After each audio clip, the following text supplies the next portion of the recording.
one of the oldest places in human history, Göbekli Tepe. But the real question is this: who built this place and why?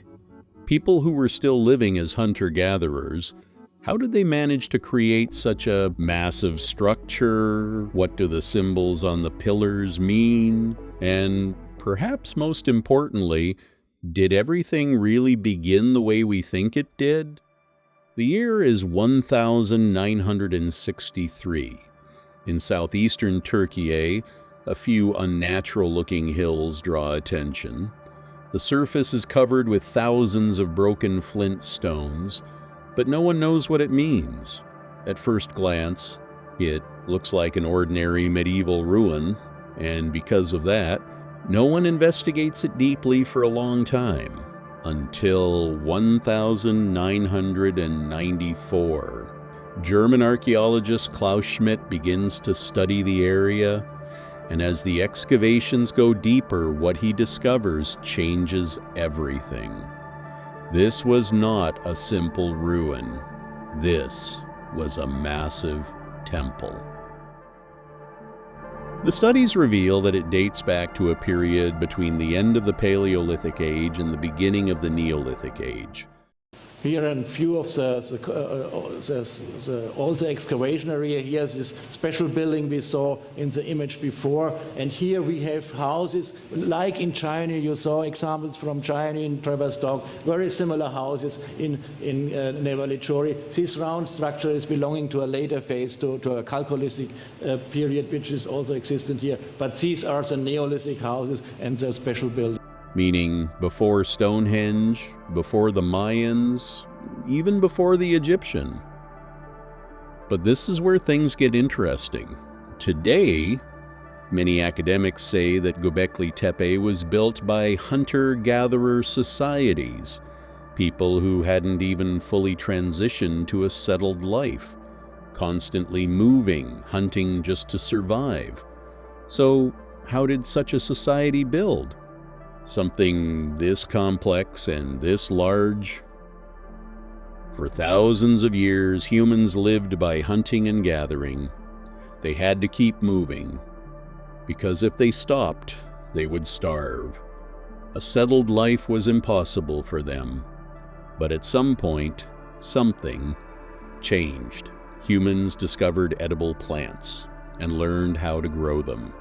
That discovery changed everything. They no longer had to migrate. Small communities began to settle. Then came villages, then cities, and eventually civilization as we know it. But Göbekli Tepe turns this entire story upside down, because here there is a structure before settled life. When it was first discovered, Göbekli Tepe was thought to be a small ritual site, but over time, the truth turned out to be much bigger. Today, it's believed to cover an area the size of around 12 football fields. Excavations revealed stone chambers and massive limestone pillars. Some of these pillars reach up to 6 meters and weigh over 20 tons. And all of this dates back nearly 12,000 years. So how did these people cut these stones, move them, and most importantly, why did they build this place? Thousands of simple tools made of flint were found in the area. These tools show how they shaped the stones. But there's a problem. These people lived in small groups. So how did they organize such a massive construction? According to some experts, communities came together because together finding food was easier, and this unity increased their manpower. Others believe they developed much smarter methods than we expect to transport the stones, and this process continued for years.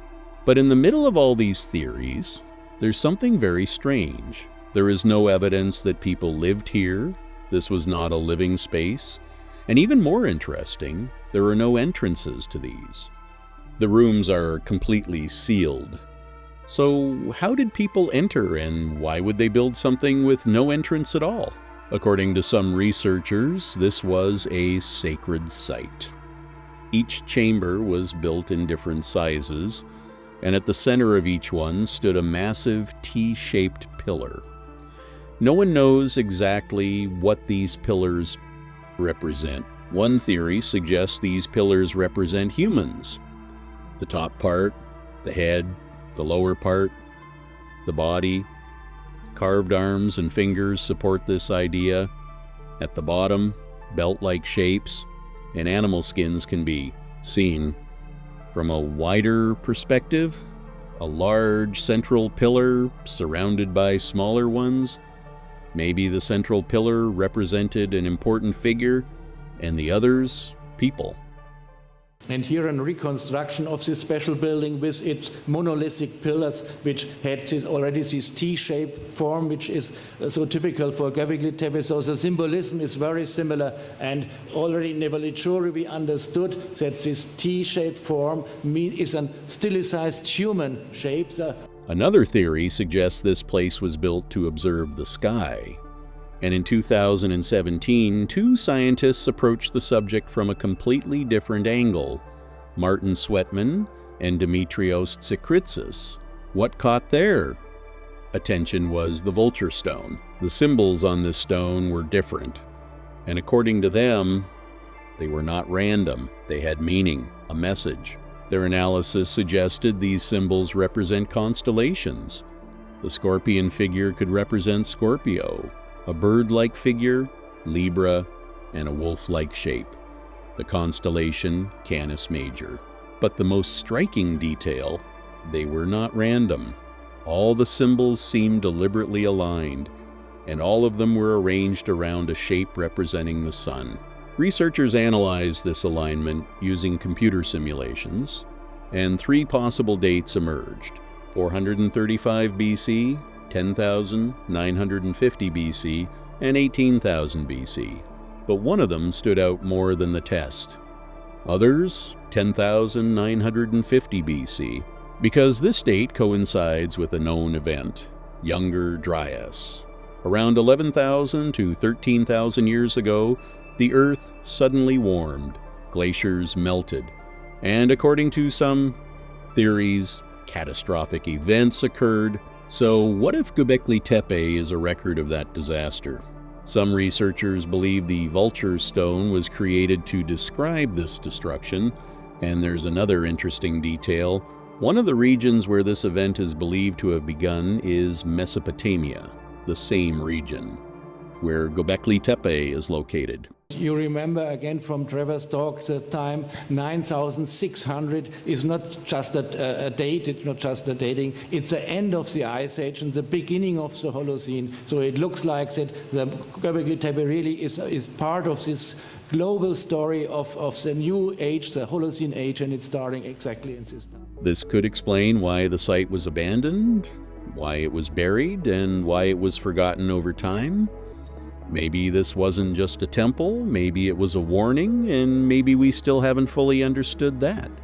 The message, Göbekli Tepe is still not fully excavated, and perhaps the most important parts are still underground, because sometimes the greatest mysteries are not what we find above.